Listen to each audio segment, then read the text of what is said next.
Muy buenas noches, queridos y queridas hermanos y hermanas de Charlas Bíblicas. Este es su canal de transmisión de un programa más. Aquí nosotros, Armando González Basaldúa y nuestro querido hermano José Antonio Septién, los saludamos desde la ciudad de Querétaro. Querétaro en un programa más de Charlas Bíblicas. Nos comunicamos con ustedes, los transmitimos con ustedes desde la ciudad de Querétaro, Querétaro, en el centro del país de la República Mexicana, como todos los miércoles a las 7:30 de la noche, aquí presentes para poder transmitir con todos ustedes un programa más de su espacio, su tiempo para poder platicar, discutir, comentar, aportar, que es muy importante de parte de ustedes, sus comentarios acerca de los temas que tratamos aquí. Como todos ustedes saben, hemos estado abordando la primera epístola del apóstol San Juan en su programa. Y bueno, saludamos a todos nuestros queridos hermanos que nos escuchan en América, toda América, todos nuestros queridos hermanos. Y también saludamos a todas las comunidades de habla hispana en Europa, a nuestros queridos hermanos que están por ahí y nos escuchan. Les mandamos un fuertísimo saludo. Ya está aquí también con nosotros, como les comentaba, nuestro hermano José Antonio Septín González de Cosío. Querido hermano, ¿cómo estás? No te oímos, hermano. Creo que tienes exactamente. Hola, mi querido hermano, ¿cómo estás? Buenas noches. Me da mucho gusto saludarte y volverte a ver. Y pues bueno, también muy contento de estar en medio de esta comunidad muy amada que es la de Charlas Bíblicas. Un saludo muy afectuoso para todas y todos los que forman parte de ella. Y bueno, hermano, pues también experimentando grande bendición al estudiar, al reflexionar sobre esta preciosa carta del apóstol Juan, la primera carta de Juan, llena de cosas maravillosas, aparentemente sencilla, aparentemente simple, pero hermano, tú lo sabes, llena de detalles que sencillamente te dejan ver que esta carta tan sencilla es intensamente profunda y, y que realmente viene de la mano de Dios. Pocas cosas hay que puedan apuntalar más la enseñanza del origen divino de la escritura que la escritura misma, llena de conexiones directas o indirectas, de ecos muchas veces que vienen de los profetas, que vienen de los libros anteriores, que están separados hasta por 1500 años de los autores de los escritos del Nuevo Testamento, en una perfecta armonía, sin contradicciones, en un fluir maravilloso y en una interconexión que no deja de pasmarnos y de pues tener una gran oportunidad de sentirnos muy seguros al ser creyentes de Cristo, del Cristo que proclaman estas escrituras.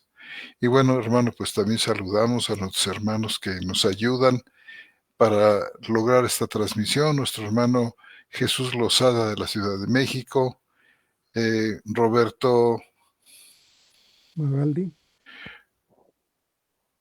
perdón, Magaldi. perdóname, te entendí otra cosa. Nuestro hermano Roberto Magaldi de La Plata, Argentina. Muy queridos hermanos, muchas gracias por su ayuda. Y bueno, hermano, pues continuemos. Pues muy bien, hermano, como bien dices, ¿no? Esta carta, pues al estilo del apóstol Juan, que ya comentamos en una ocasión, donde en un solo versículo podemos encontrar varias expresiones, por así decirlo, cortas, que transmiten una idea fundamental, una idea importante, como lo hemos venido diciendo con anterioridad, en pequeñas porciones de la carta, encontramos cuestiones muy importantes. este, Algunas de ellas podríamos decir que son pues definiciones, vamos a poner como ejemplo, ¿no? Eh, en él está la verdad y no la mentira, o el amor, lo bueno y lo malo, la vida y la muerte espiritual, y donde dice que Dios es veraz, que Dios es espíritu, Dios es amor, Dios es puro, Dios es justo, expresiones de ese tipo que en muy pocas palabras el apóstol define de manera, yo creo que muy importante, eh, este, este sentido de poder revelar el contenido de su carta. Y bueno, en cada versículo podemos encontrar 3 o 4 ideas de este tipo, separadas por comas que los autores o más bien que los traductores han identificado a través de lo que tenemos al día de hoy como la epístola. Esto nos deja ver, hermano, lo que tú decías, que al Papa pudiera parecer que la carta es simple, pero no lo es. En realidad tiene muchas connotaciones, este, mucha revelación, hermano, que yo es lo que me llama mucho la atención. Mucha revelación, hermano, que tiene que ver para la iglesia, que evidentemente Pablo en el contexto que estuvo y como la redactó, finalmente pensaba y estuvo pensando constantemente, pues en los hijitos, ¿no, hermano? En esos hijitos que tenemos, por ejemplo, en el capítulo 2 versículo 1, hijitos míos, y que además con una muy puntual eh, dedicatoria, dice, hijitos míos, estas cosas os escribo. ¿Sí? Es decir, evidentemente esa era la intención del apóstol. Y yo a través de su carta y de lo que hemos venido viendo, identifiqué algunos puntos, hermano, que me gustaría resaltar, y si quieres por ahí nos vamos. ¿Te ¿Cómo no, parece? hermano? Y ya, si tú tienes algo adicional que apuntalar, por ahí nos vamos, ¿sale? Perfecto, me Mira, parece magnífico, hermano. yo identifico una serie de ideas y relaciones que tenemos en la epístola. En primer lugar, lo que yo veo a través de lo que hemos estado platicando, porque evidentemente ahí está, es, voy a decirlo así, el reconocimiento del creyente del pecado, y esto es en el sentido de, de que evidentemente tenemos una carga, hermano, una carga muy fuerte, una carga humana muy fuerte, donde constantemente el cristiano constantemente el cristiano se enfrenta con esta condición que aún conserva y que aún tiene, esta condición humana que nosotros le hemos llamado a través de lo que hemos visto en la escritura como una naturaleza adámica, ¿sí? Y que Pablo también lo apunta en ese sentido, es decir, ¿saben qué? El culpable de todo esto es Adán, lo vemos extraordinariamente eh, revelado a través de la carta a los romanos. Y bueno, eh, al decir estas cosas, es decir, es no solamente el hecho de que eso esté presente, sino que, hermano, sino que tengamos un reconocimiento de eso, y ese reconocimiento nos lleve fundamentalmente, hermano, a un, a un confesar esa situación pecaminosa que tenemos en nosotros. Es decir, no pudiéramos confesar si no reconocemos. Si nosotros vemos de manera puntual al mundo, el mundo ni siquiera reconoce el pecado. Vemos al día de hoy cómo se ha multiplicado esto, vemos al día de hoy la poca conciencia que hay acerca de esta situación, y estoy hablando de un contexto personal. Es decir, personalmente vemos cómo ha ido creciendo el pecado y la poca sensibilidad. Pero el apóstol, si tú observas, hermano, el apóstol nos lleva a esta reflexión, al que tengamos un reconocimiento y una confesión del pecado. Fíjate, por ejemplo, si vamos a la epístola, en el capítulo 1, hermano, si vamos a la epístola en el capítulo 1, versículo 8, 1:8 de la epístola de San Juan, capítulo 1, versículo este, 1:8, dice, señalando un montón de sis condicionales que tú nos hiciste ver, los que es que aparecen ahí en griego. ¿Estás de acuerdo? Y dice, si dijéramos que no tenemos pecado, nos engañamos a nosotros mismos y la verdad no está en nosotros. Es decir, evidentemente el apóstol nos enfrenta con una situación y nos enfrenta con nuestra condición caída. Y al enfrentarnos con nuestra condición caída, dice, si negamos el que tengamos pecado, la verdad no está en nosotros y nos engañamos a nosotros mismos. Dice de ahí mismo, estoy leyendo el 8, ahora voy a leer el versículo 10 y dice, si decimos que no hemos pecado, lo hacemos mentiroso y su palabra no está en nosotros. Es decir, el condicional va enfocado a dos puntos importantes. Uno es que si decimos que no tenemos pecado, hay un autoengaño y la verdad no está en nosotros, o su palabra no está en nosotros, y más bien, y su palabra no está en nosotros.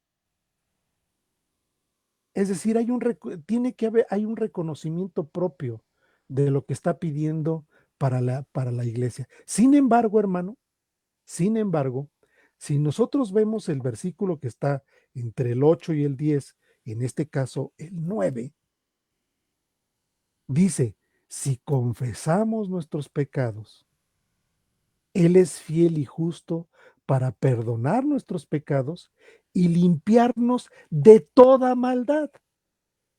Y pone una solución extraordinaria para el creyente. El creyente tiene reconocimiento de lo que ha hecho, del pecado, enfrentarnos con él mismo, pero inmediatamente dice, si confiesas, entonces tienes absolutamente la posibilidad de que seamos limpios de pecado. Y esta es parte de la vida de la iglesia.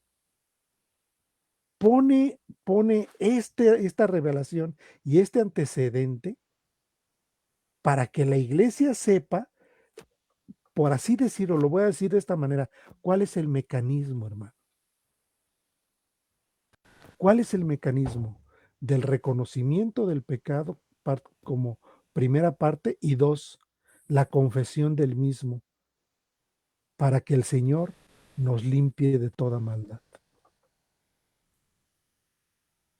Ese es el primer punto que me gustaría resaltar en todo esto que hemos visto.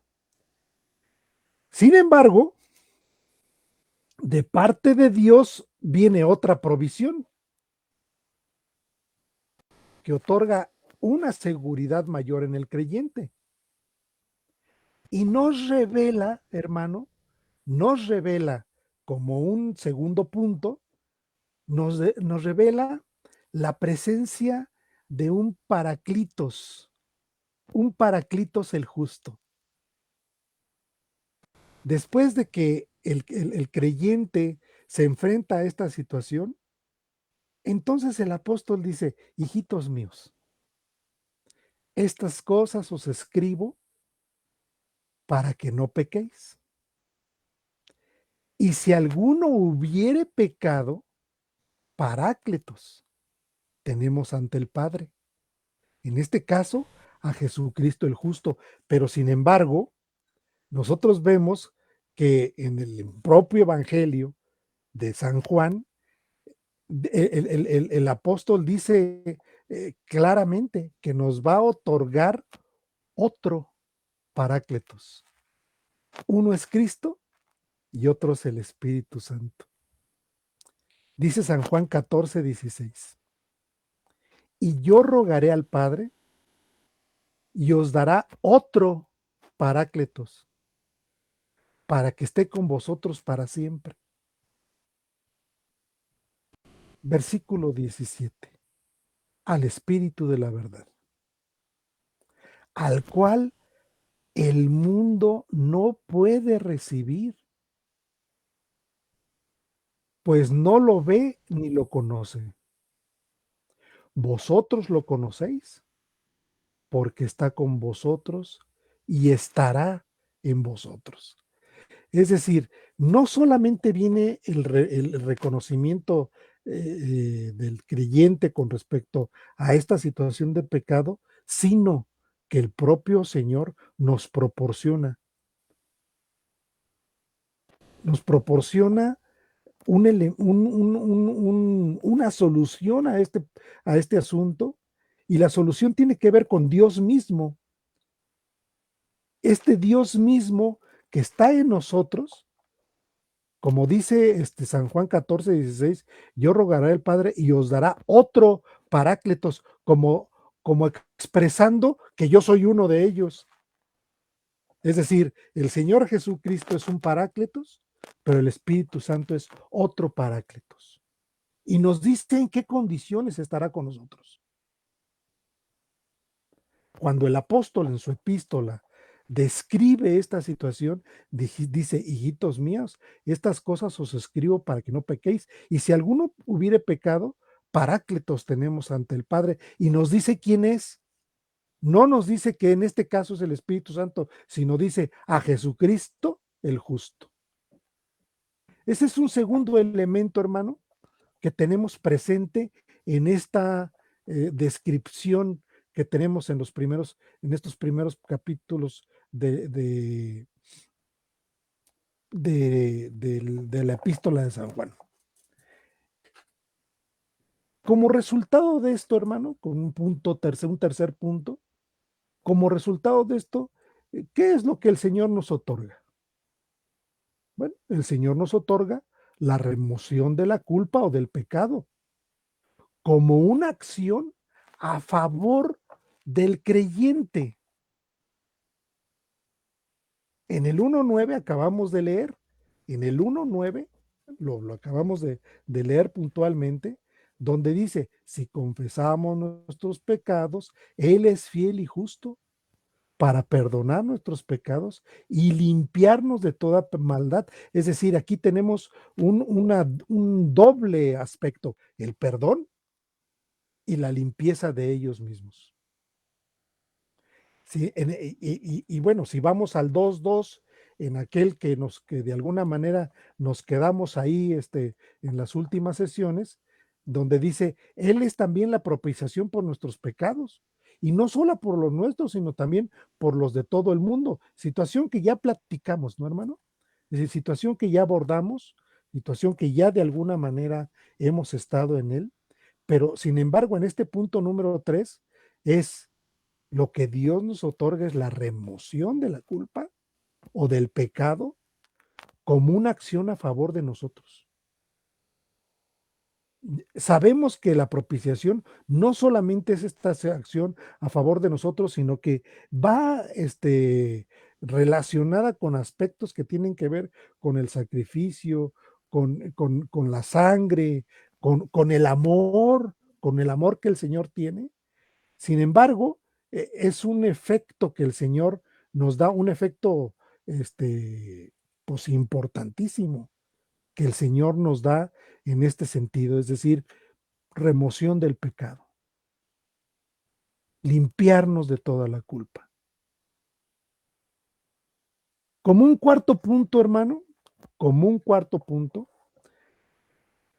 esto lo único que demuestra y expresa es una acción soberana y bondadosa de parte del Señor. Porque nadie de nosotros teníamos la más mínima posibilidad de poder hacer esto en nosotros. Si no fuera por una acción pasiva de parte del Señor, en el sentido de que esto es una acción absoluta de parte de Dios, una acción soberana y bondadosa de parte de Él. Y aquí quisiera yo citar, hermano, aunque me gusta mucho moverme en el contexto de Juan, quisiera sí citar en este punto a Pablo, en el capítulo 3, hermano, de Romanos. Ahorita te digo qué versículos. Ahorita les comparto qué versículos. Voy a leer del 21 al 26 de Romanos 3, porque está en armonía con todo esto que venimos viendo. Y bueno, hay algunas acciones más que el Señor de manera soberana lleva a cabo como parte de los elementos de la redención, otra vez en favor solamente del hombre. Y estas palabras me encantan, hermano, me súper encantan. Vamos a leer Romanos 3, 21 por si nos quiere seguir, hermano. Romanos 3, 21 dice, pero ahora, es decir, lo que pasó ya quedó atrás, en este momento es otra cosa, de otra manera decir, lo que fue en el antiguo pacto ya no es, ahora es el nuevo pacto. Esa palabrita, pero ahora es extraordinaria. Dice, aparte de la ley que ya se quedó atrás, se ha manifestado la justicia de Dios, atestiguada por la ley y los profetas. La justicia de Dios mediante la fe de Jesucristo para todos los que creen, porque no hay distinción alguna por cuanto todos pecaron y están privados de la gloria de Dios, siendo declarados justos gratuitamente por su gracia, mediante la redención que tienen en Cristo Jesús, a quien Dios exhibió como propiciación por su sangre mediante la fe, como demostración de justicia a causa del pasar por alto los pecados previamente cometidos en la tolerancia de Dios, para la demostración de su justicia en el tiempo presente, en el pero ahora, por ser justo cuando declara justo al que es de la fe de Jesús. Y creo yo, hermano, que todo esto que acabo de leer armoniza con lo que viene expresando el apóstol Juan en su primera epístola. Solo que el apóstol Pablo da una serie de revelación a través de la carta, como el siendo declarados justos mediante la redención, bueno, el hecho de que Dios exhibió la propiciación por su sangre mediante la fe como demostración de su justicia. Y dice, para la demostración de justicia en el tiempo presente, es decir, viene dando una serie de, de elementos adicionales que están presentes en la epístola también del apóstol San Juan. Entonces, como cuarto punto, hermano, como cuarto punto, vemos esta acción soberana de parte de Dios, esta acción que también está relacionada con un aspecto de amor, Es decir, Dios expresando su amor hacia nosotros, como lo dice el 4:10 de Primera de Juan, en esta porción que ya llegaremos en su punto. Aquí nada más lo cito porque vemos otra vez esta serie de frases cortas que expresan lo que el evangelista quiere transmitir. Dice, en esto está el amor. ¿En qué? No en que nosotros hayamos amado a Dios, sino en que Él nos amó y envió a su Hijo como propiciación por nuestros pecados. Y viene toda otra vez ese asunto que tiene que ver con la cuestión del pecado. Como quinto punto, hermano, que quiero resaltar, yo quisiera resaltar el hecho de que tenemos en estas expresiones, en esta revelación, tenemos una confianza y una seguridad. Y todo esto, hermano, por el texto que estuvimos discutiendo el viernes pasado, de precisamente de la epístola de Juan, en el capítulo 2, 5, que yo te comentaba, hermano, que como veo la redacción, lo que me transmite a mí es una verdadera confianza, una seguridad en lo que Dios hizo. Dice el primera de Juan 2:5, pero que el que obedece su palabra, en este verdaderamente se ha perfeccionado el amor de Dios. En esto, pues, sabemos que estamos en Él. Y ese verdaderamente, hermano, después de lo que dice, pero que obedece, el que obedece su palabra, en este verdaderamente lo único que me da a mí es seguridad, confianza, certeza. De este atributo tan importante, dice, se ha perfeccionado el amor de Dios. En esto, pues, sabemos que estamos en Él. Y creo, hermano, que a raíz de este asunto que discutíamos ese día,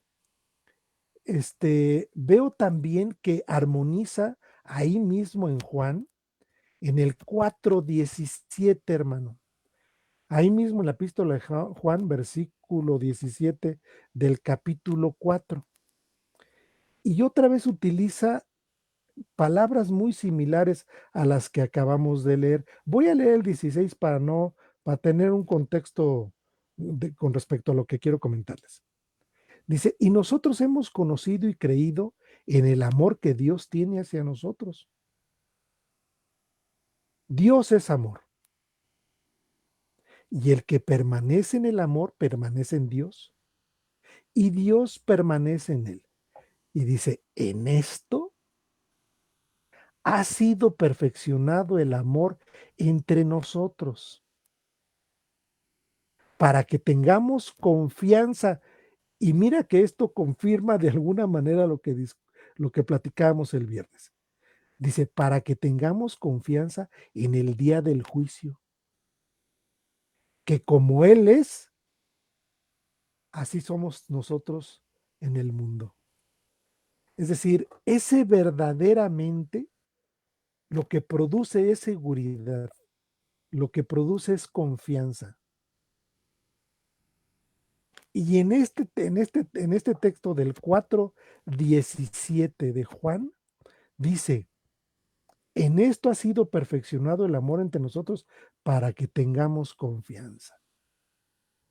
¿Cuándo? Se va hasta el fin de los tiempos, en el día del juicio, que como Él es, así nosotros en el mundo. Y con esto estaría yo llevando un quinto punto, pero un sexto punto que para mí es fundamental, porque hemos platicado mucho el asunto de la cuestión que tiene que ver con la resurrección del Señor. La resurrección del Señor era importantísima por el siguiente aspecto. El Señor triunfa sobre la muerte. Una muerte que dominaba, una muerte que se quedaba con todos, una muerte que era la que tenía un imperio sobre el mundo. Y al morir el Señor Jesús, la muerte no tuvo el poder que tenía entre todos los mortales, por así decirlo, y de tal manera que no lo pudo hacer, el Señor resucita y al resucitar triunfa sobre la muerte. Hay una victoria sobre la muerte. Por eso la resurrección cobra una importancia muy relevante en la predicación apostólica. Mucha de la predicación apostólica está centrada sobre este triunfo sobre la muerte. Luego entonces, sus hijos también tienen triunfo sobre la muerte.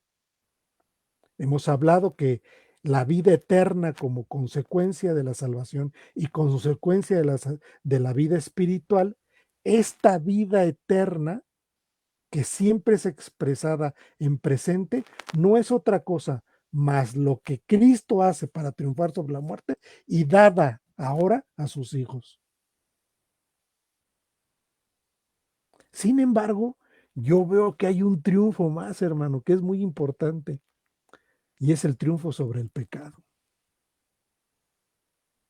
Ciertamente, ahorita batallamos con él, seguimos teniendo conflictos con el pecado, pero lo que Dios hace en nosotros es, primeramente, conciencia de él, ser conscientes del pecado, como punto número uno del que ya platicamos, y dos,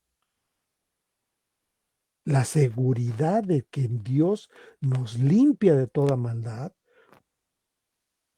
con la confesión y como un hecho, es decir, no es que el pecado lo tengamos y si confesamos, no, el Señor ya los perdonó, pero el Señor quiere que los confesamos, que seamos conscientes de ello. Pero como resultado de una vida posterior, donde en esa vida ya no vamos a tener esta condición, esta carne que nos atropella y nos mata, evidentemente va a haber un triunfo sobre el pecado, que el Señor ya lo logró, ya está dado. Simplemente el Señor da los mecanismos bajo los cuales quiere que estos hijitos míos tengan esta seguridad. Este vendría siendo un elemento muy importante. La victoria sobre el pecado. Ahí mismo en Juan, es una cuestión que ya vimos, dice, si andamos en la luz, como Él está en la luz, tenemos comunión unos con otros y la sangre de Jesús, su Hijo, nos limpia de todo pecado. Este es el capítulo 1, versículo 7. Si andamos en la luz como Él está en la luz, tenemos comunión uno con otros y la sangre de Jesús, su Hijo, nos limpia de todo pecado. El 9, si confesamos nuestros pecados, Él es fiel y justo para perdonar nuestros pecados y limpiarnos de toda maldad. Y sabes qué, hermano, yo y queridos hermanos, yo veo aquí un triunfo, no solamente sobre la muerte, sino un triunfo sobre el pecado. Aún con toda, bueno, no aún, sino con todas estas cosas que el Señor va hilando como parte de la redención del hombre. Estos son 5 puntos, hermanos, que yo quería resaltar. Y bueno, tenemos en Juan otras expresiones en el mismo sentido, ¿no? Un texto muy usado los evangélicos, dice, y es el de porque de tal manera amó Dios al mundo que dio a su Hijo unigénito, para que todo aquel que en él cree no se pierda, mas tenga vida eterna, en el sentido de que hay un triunfo sobre la vida eterna y un triunfo sobre una victoria sobre el pecado. Estos 5 puntos, queridos hermanos,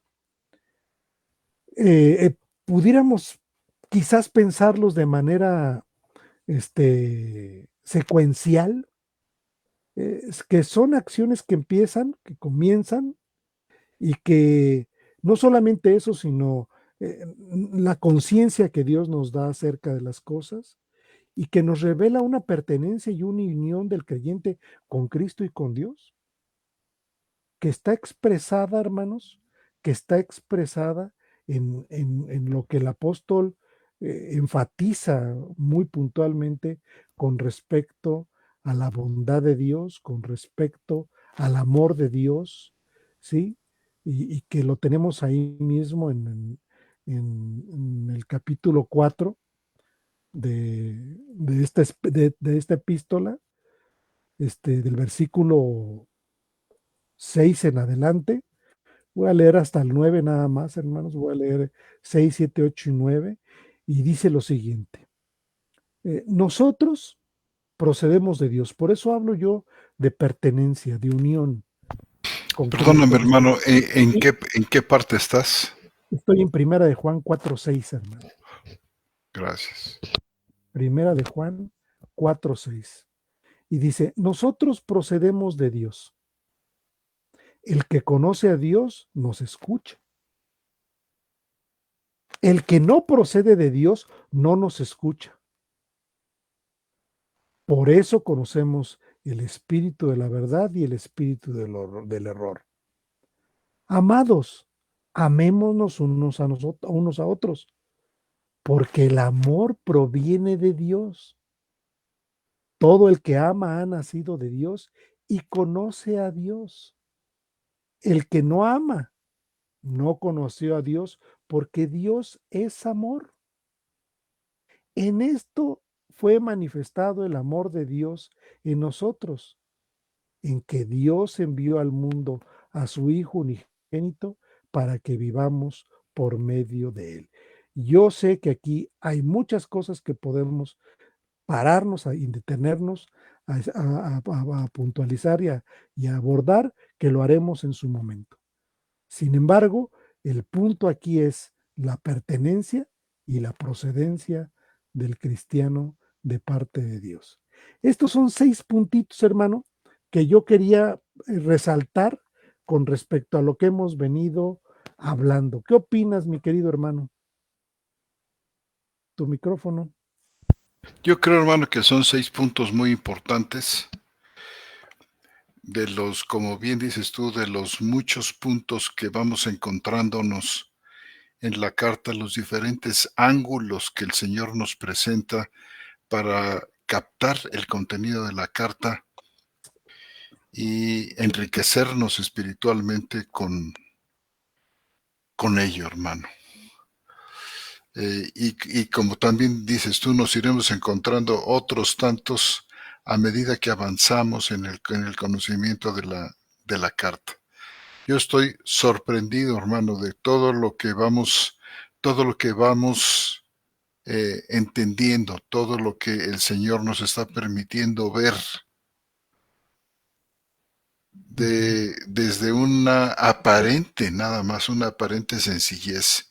Porque te voy a decir, cualquiera que se acerca a las cartas o al Evangelio de Juan, no es que lo entienda todo, pero sin mayores dificultades llega al fondo o llega al conocimiento, no al fondo, pero al conocimiento de cosas que son importantes para él. Y para los cristianos que tienen más tiempo, una lectura tranquila, una lectura concienzuda, nos lleva a descubrir las profundidades de este océano de Dios que tenemos en las Escrituras, hermano. pues seguiremos explorando, seguiremos estudiando en la medida que Dios nos permita que así sea y vayamos entregando estos tesoros al conocimiento de nuestros hermanos y hermanas. Fíjate, hermano, que habíamos, entre otras cosas, también anunciado que daríamos una explicación sobre el término propiciación que nos encontramos aquí en esta carta, en el capítulo 2 y versículo 2. Gracias. ¿Qué te parece si entramos, aunque fíjate, es un tema profundo también de la propiciación? Sin embargo, creo yo que podemos eh, penetrar en una buena medida sin que el estudio se vuelva muy técnico, se vuelva difícil y nuestros Ujú. hermanos y hermanas tengan una noción, pues, clara, precisa de este tema. ¿Qué te parece, hermano? No, adelante, hermano. Adelante. Hemos Bueno, pues señalado mira, algunos fíjate puntitos. que sí, hermano. Adelante, hermano.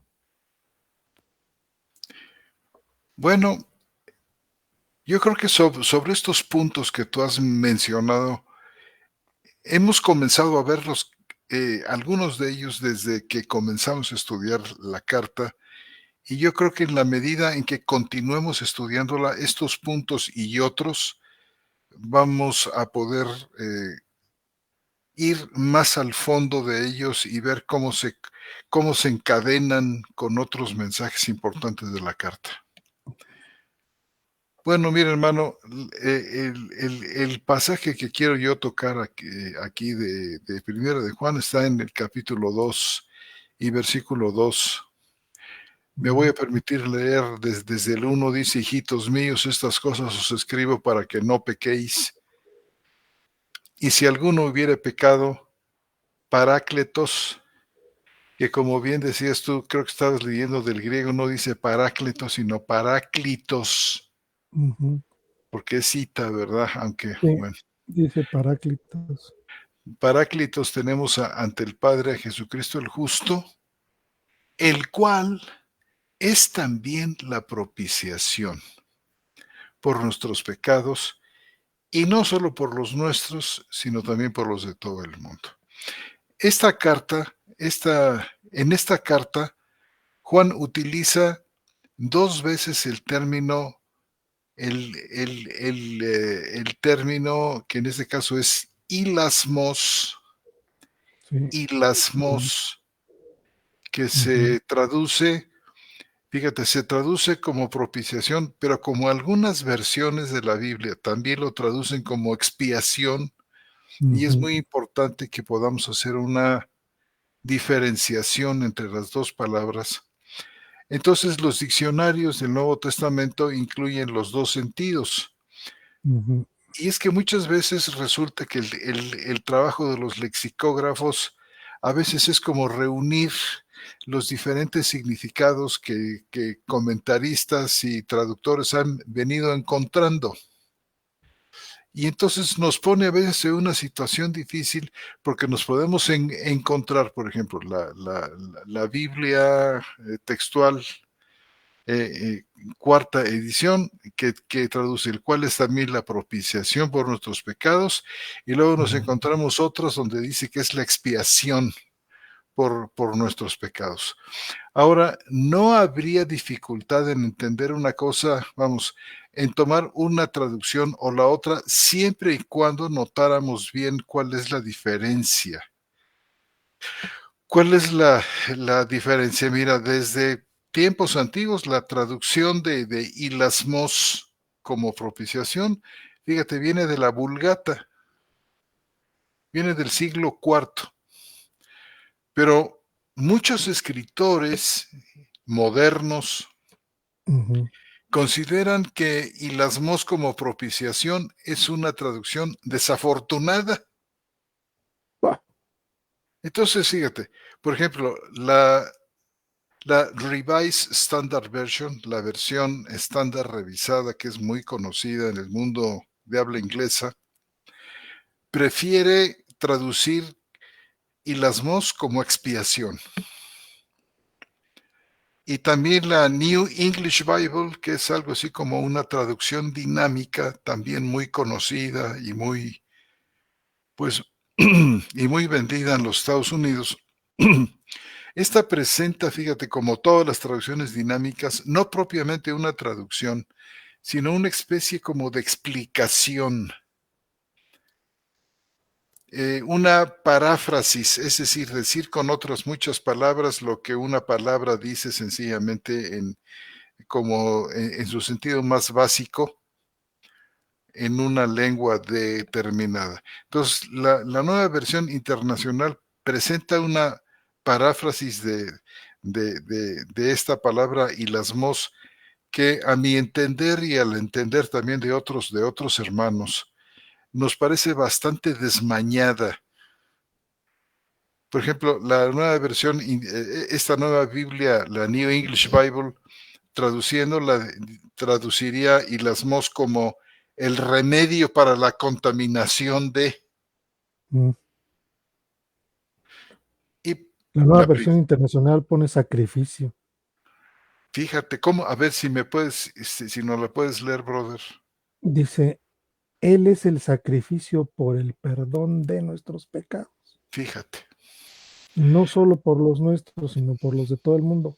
Es decir, y luego la otra que también es muy, se está adquiriendo cierta presencia en los medios evangélicos, es la nueva traducción viviente.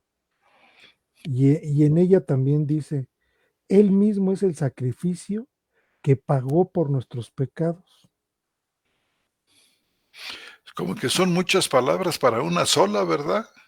Dice, el cual es también la propiciación por nuestros pecados, que es como traduce la nueva versión, la Biblia textual 4. Pero déjate, digo rápido un comentario. En Romanos 3:25, hermano, Ujú. donde se utiliza la palabra también propiciación. Romanos 3:25, nomás un comentario para ver si por ahí también nos puedes ayudar. Romanos 3:25 dice, a quien Dios exhibió como propiciación por su sangre mediante la fe. La palabra que se utiliza es ilastirion, que evidentemente se ve que está ahí una raíz con respecto a eso, ¿no? Tu micrófono, hermano. Romanos 3:25. Ujú, Y lastirion, así ujú. es. Fíjate que todas estas palabras son palabras que pertenecen a una misma familia, Así, a un lema común. ¿verdad? Sí, a una raíz o lema común. Y fíjate, eh, ilasmos, pues significa, puede ser eh, propiciación, o te digo, algunos lexicones la presentan como expiación. Y luego hay otras dos palabras de la misma familia, que es ilascome. Ujú. Ilascome, si quieres te puedo citar un par de versículos para que veas Pero esa funciona como verbo, ¿no, hermano? como un verbo, es un verbo de hecho, Ujú, ujú. ilascome, en 8:13 y en Hebreos 2:17, y también ilastirion, Que es que la de está, Romanos. que está aquí y también está en Hebreos capítulo 9. Entonces, la primera de estas dos, ilascome, fíjate, significa ser favorable o propicio, Ujú, también significa reconciliarse, tener compasión de alguien, o ujú, en voz media, algunos sugieren expiar. Y la segunda, que es ilastirion, que es la que tenemos aquí, en Romanos 3:25 que tú mencionas y también en Hebreos 9:5, fíjate, significa propiciatorio. Así se llamaba al propiciatorio. ¿Te acuerdas de aquella tapa que cubría el arca de la alianza en el lugar santísimo? Una Ujú. tapa cubierta de oro que encima de ella había 2 querubines, Sí, uno alados. frente al otro con sus alas Ya. extendidas. Ujú. Ahí, hacía aspersión de la sangre cada año el sumo sacerdote que entraba y hacía aspersión de la sangre a favor del pueblo en el día de la Pascua, una vez al año. Y a ese ilastirion, a ese le llamaban también propiciatorio, o también le llamaban asiento de la misericordia. Y esto lo menciona así el profesor John Stott. Fíjate, aquí en Romanos 3:25 puede significar expiatorio, No es un verbo, fíjate, porque es un sustantivo, es un ilastirion, sustantivo. ¿verdad? Ujú. Y entonces ya desde este punto de vista significa a quien Dios exhibió como propiciación. Por ejemplo, creo que la Biblia textual cuarta edición así lo presenta, ¿verdad? Como ilastirion, que es un sustantivo, lo presenta como, como expiación. Pero fíjate que lugar de expiación también es una interesante traducción y así lo tenemos, por ejemplo, en Hebreos, en el capítulo 9 y versículo 25, que dice, y no para ofrecerse repetidamente a sí mismo, tal como entra el sumo sacerdote en el lugar santísimo, cada año con sangre ajena, pero espérame, es Romanos 9:5, no 25, como yo estoy leyendo ahorita. En el 9:5 de Hebreos dice, está hablando del arca, la está describiendo, fíjate, desde el 3. Versículo 3, Hebreos 9:3. Tras el segundo velo estaba la parte del tabernáculo, llamada lugar santísimo, que tenía un incensario de oro y el arca del pacto, cubierta de oro por todas partes, en la que estaba una urna de oro que contenía el maná, la vara de Aarón que reverdeció y las tablas del pacto, y dice el 5, y sobre ella los querubines de gloria que cubrían el propiciatorio. Mm, es un Y sustantivo. aquí tienes tú, pues, Ilastirion, ¿verdad? En fin, fíjate que están todas relacionadas con el sacrificio, están relacionadas con la sangre, están relacionadas con la redención, con el perdón, con el aplacamiento de la ira de Dios. Es decir, son palabras que no se disparan para significados tan distintos que nos llegan a confundir. No, de ninguna manera es así. Y bueno, hermano, pues regresando, aunque sea por unos minutitos nada más para añadir unos detalles más. Eh, Decíamos que la traducción de ilasmos como propiciación, que es la palabra que aparece aquí en Primera de Juan Ujú. 2:2, venía de la Vulgata, pero fíjate que hay autores que consideran que esto es desafortunada por las connotaciones que se han encontrado, fíjate, en el griego clásico. Ujú. Imagínate tú. Es decir, la principal objeción de estos teólogos y de estos pensadores es más que todo, es teológica. Ellos dicen que la propiciación evoca nociones de una deidad irritable, caprichosa, que tiene que ser apaciguada con sobornos. Oh, Entonces dicen, no, porque esto era lo que significaba, por ejemplo, en Homero, el gran poeta griego, ujú. que utilizaba ilasmos para hablar de, de ofrendas que tenían que presentarse ante los dioses, que por supuesto actuaban sin ninguna base ética, llenos de arrebatos de furia y de ira contra sus enemigos, algo tan completamente distinto, hermano, de lo que nosotros nos encontramos vamos, que son hasta injuriosas. Y estos teólogos y pensadores debieron entender que Juan no podía estar usando la palabra hilasmos, aunque solamente se usa 2 veces en todo el Nuevo Testamento, aquí y en Primera de Juan 4:10. No lo estaba usando Juan como para decirnos que Cristo había muerto para satisfacer o para aplacar la ira desatada de Dios.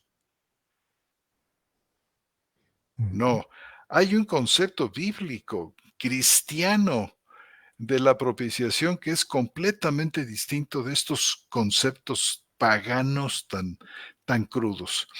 Y por supuesto, esta gente decía, insisto, en la idea, vamos, no les gusta la idea de que diga propiciación, porque seguramente se recuerdan de Homero en adelante, que ilascome significó hacer que alguien sea propicio a uno, propiciar o pacificar a una persona ofendida y especialmente aplicar a los dioses airados por medio de ofrendas o sacrificios. Aunque estos mismos teólogos dicen que aparte de esto, dice, aparte de esta idea de aplacar a los dioses airados, también la palabra griega significa, la palabra hilasmos dice que tenía un uso secundario más raro con el sentido de realizar un acto, fíjate, por el cual se quitaba la contaminación ritual o moral. Y dice, por ejemplo, Charles Dodd, que es el que se refiere a esto, o sea, expiar. Un acto por el cual se quita la contaminación ritual o moral, pues es expiar, decía Charles Dodd, que fue el campeón de traducir aquí 2 de Juan 2:2, en lugar de que él es la propiciación, él es la expiación. Esto como para tratar de evitar esta idea que ellos estimaban como pagana y totalmente fuera de lugar. Y para muchos teólogos y comentaristas, el concepto de propiciación, pues debía ser entonces traducido y entendido como perdonar. Si era un acto, como dice Dodd, ilascome, si era un acto por el cual se quitaba la contaminación ritual o moral y él decía que era expiar, pues entonces es perdonar. Y entonces Charles Dodd decía que la contaminación del pecado solo puede ser eliminada por el perdón de Dios, por el perdón divino.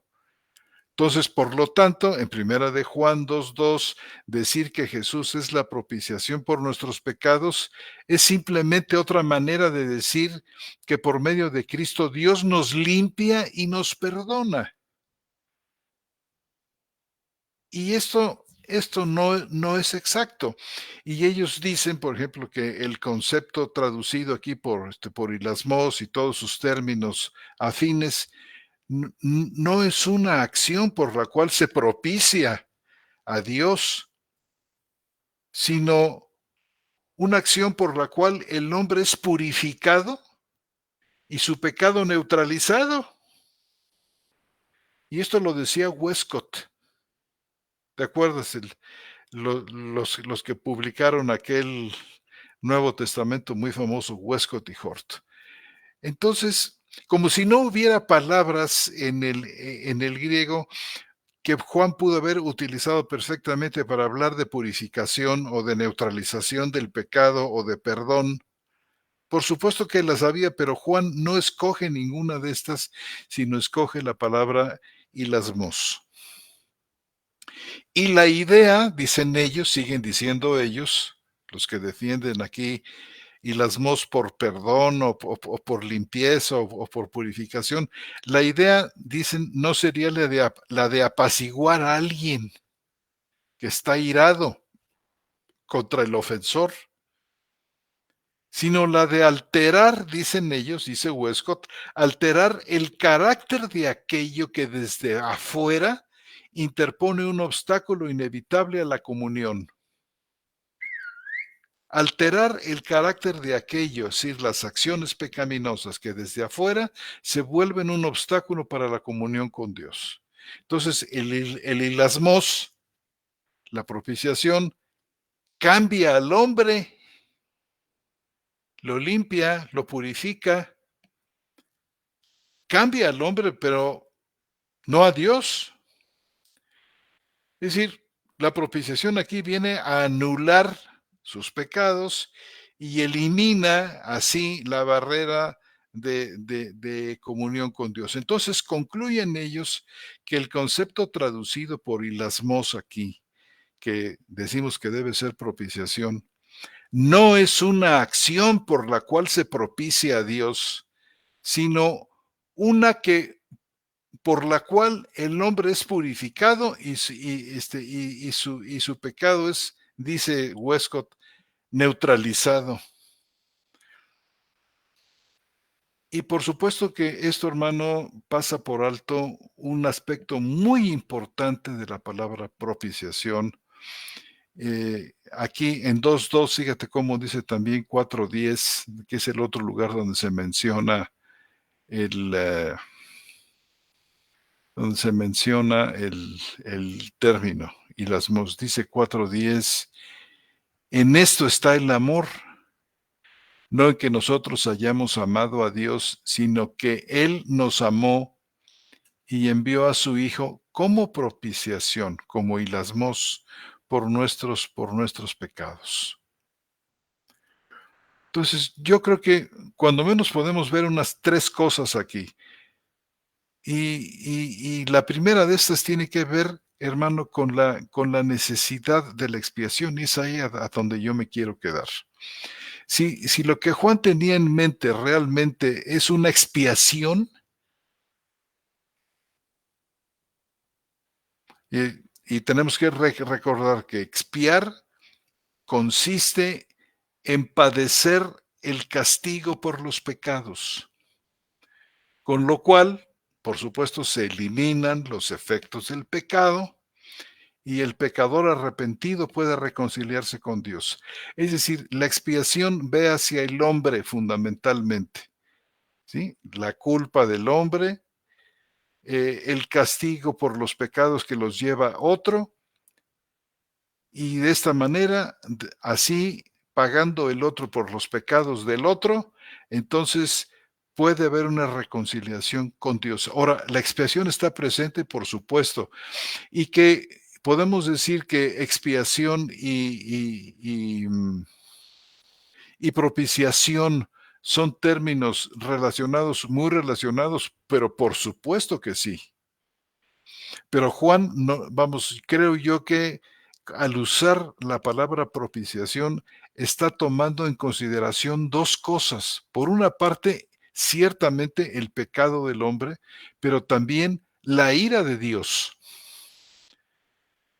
Si lo que Juan realmente tenía en mente era una propiciación, pues el objeto de la cual eran nuestros pecados, pues sencillamente, mira, Juan pudo haber escogido una expresión con un genitivo simple, es decir, la expiación de nuestros pecados, tranquilamente, la expiación de nuestros pecados. En cambio, Juan, fíjate, aquí regresando a la carta, en el griego, y no me quiero aquí atrancar mucho ni volverlo técnico, pero si tú notas, dice, él es, dice aquí, utiliza la palabra peri ton amartion imon, con respecto a nuestros pecados. Y esto es muy, muy importante. O sea, Juan usa aquí la preposición peri, que significa, ¿qué significa peri? Acerca de, en cuanto a, referente a, Y entonces la construcción es periton y meteron, que se traduce como en relación con nuestros pecados. Dicho en otras palabras, la necesidad de la propiciación se ve no en nuestros pecados en sí mismos, sino en relación con nuestros pecados. Es decir, en la hostilidad absoluta que Dios siente hacia los pecados. Ciertamente los paganos estaban equivocados con esos groseras eh, ideas acerca de la pacificación. El pagano estaba equivocado al ver la necesidad de la propiciación en el carácter colérico de su Dios, arbitrario, sin ninguna motivación ética, que eran así los dioses antiguos. Ciertamente, algunos comentaristas modernos están más que justificados en su reacción contra esta farsa, pero también ellos se equivocan igualmente al querer ver en la propiciación solamente el pecado y su contaminación.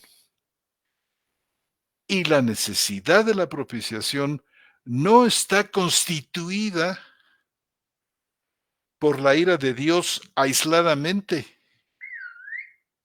ni por el pecado del hombre aisladamente, sino por las dos cosas juntas. El pecado, hermano, como dice Juan en primera de Juan 3:4, el pecado es infracción de la ley. El pecado es un menosprecio desafiante de la ley de Dios que merece el juicio de Dios. Y este juicio sobre la rebelión humana es lo que constituye la barrera de la comunión con Dios, y no puede haber expiación del pecado del hombre sin la propiciación de la ira de Dios, porque Dios tiene un profundo antagonismo contra el pecado, por lo que tiene que ser eliminado de alguna manera si el pecado ha de ser perdonado y restaurado el pecador.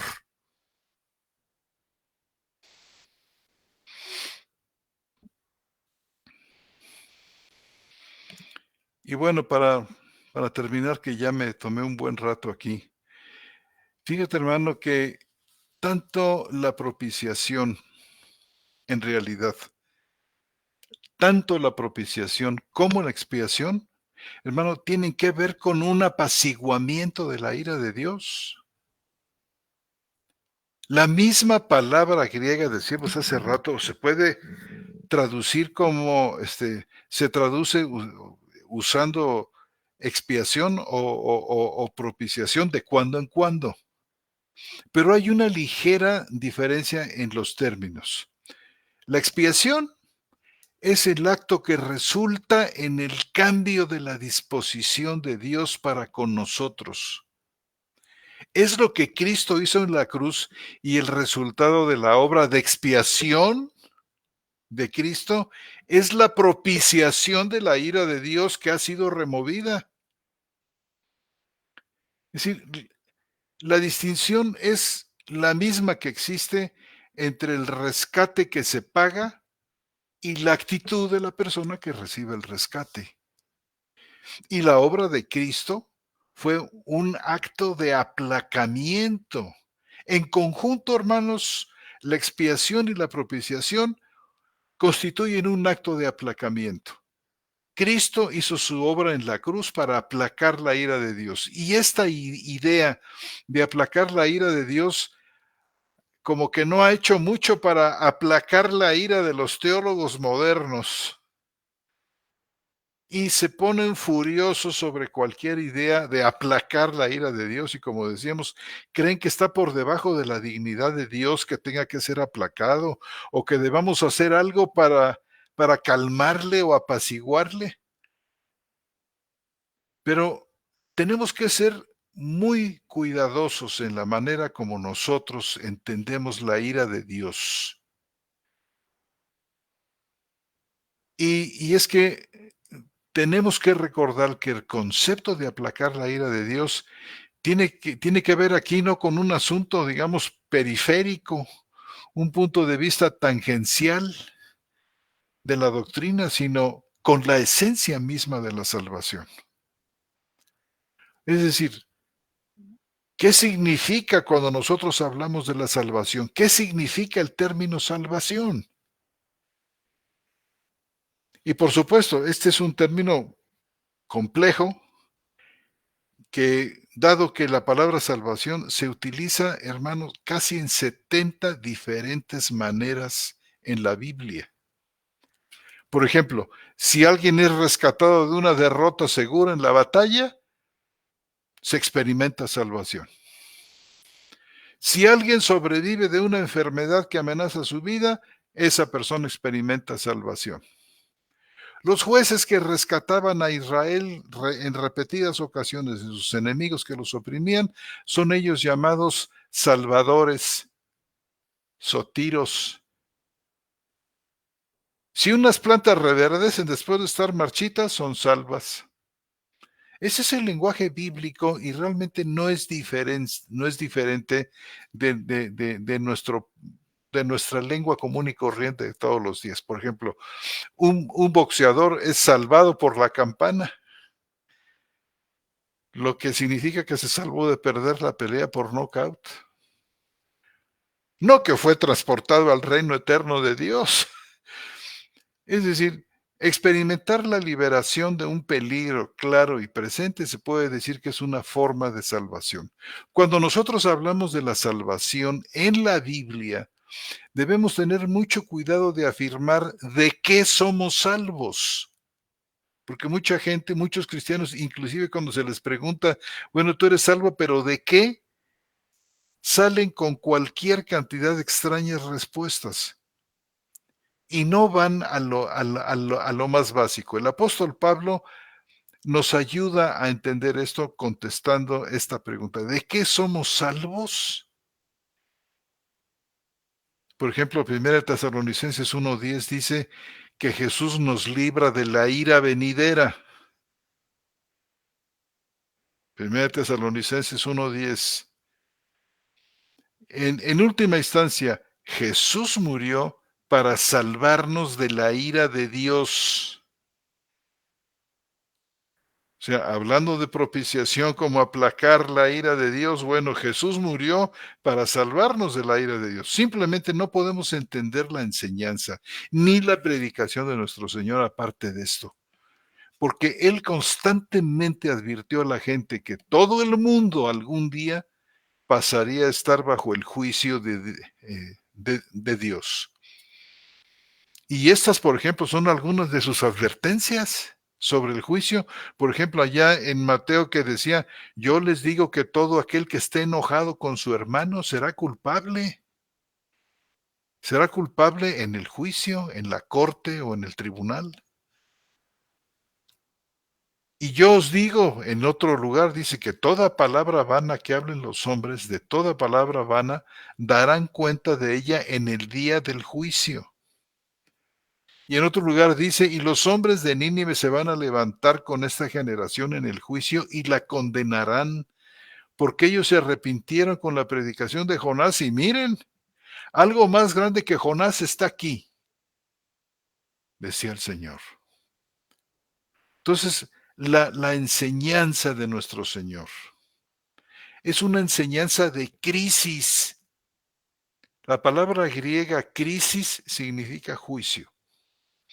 Y la crisis de la que Jesús predicó era la crisis de un juicio inminente al mundo en el cual Dios derramará su ira contra los no redimidos, contra los impíos, contra los que no se arrepienten. Y la única manera de escapar de este derramamiento de ira es ser cubiertos a través de la expiación de Cristo. Es ser cubiertos por la propiciación de Cristo. Entonces, por lo tanto, el logro supremo de Cristo en la cruz es que Él aplacó la ira de Dios, la cual nos destruiría de no haber sido nosotros cubiertos por el sacrificio de Cristo. Así que, hermanos, hermanas, si alguien argumenta en contra del aplacamiento o de la idea de que Cristo satisface la ira de Dios, tenemos que estar muy atentos porque el evangelio está en juego. Se trata de la esencia de la salvación, que como personas que estamos cubiertas por la expiación, por la propiciación, somos redimidos del supremo peligro al que se expone cualquier persona. Y es algo terrible caer en las manos de un Dios santo que está airado. Y recuerdas tú, hermano, de aquel versículo que hemos citado muchas veces en Juan capítulo 3, creo que 36. ¿Te acuerdas que el que desobedece o el que no cree, dice, la ira de Dios permanece sobre él? Y bueno, pero no hay ira para aquellos cuyos pecados han sido pagados y, y no hay problema con Dios. Y de esto es de lo que se trata realmente, en mi opinión, la salvación y lo que está presente aquí en 1 de Juan 2:2. ¿Qué piensas, mi querido hermano?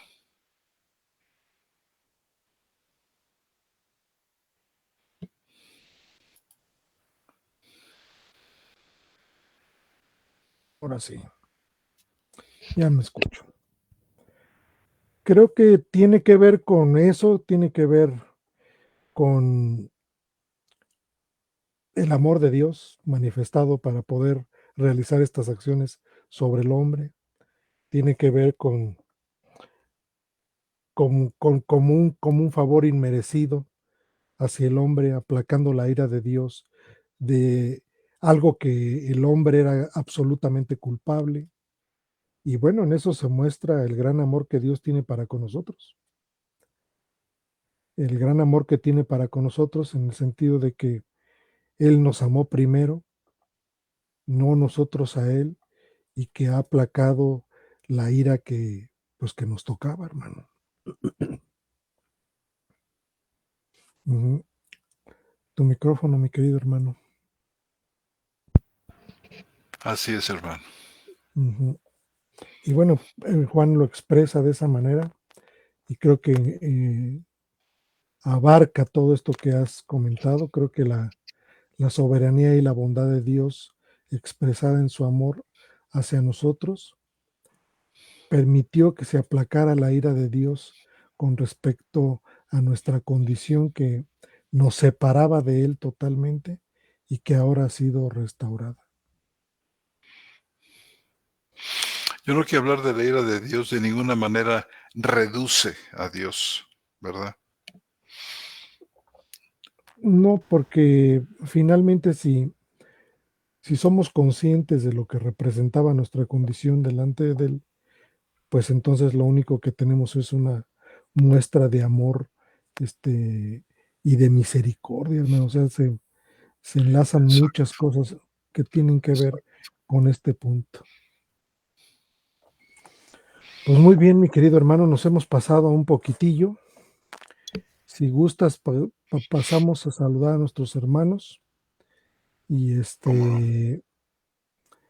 y por hoy le dejamos aquí, damos por concluido y saludamos rápidamente a nuestra hermana María Beatriz Scampini, que nos saluda y que, bueno, como siempre, retransmite desde Pinamar, Argentina.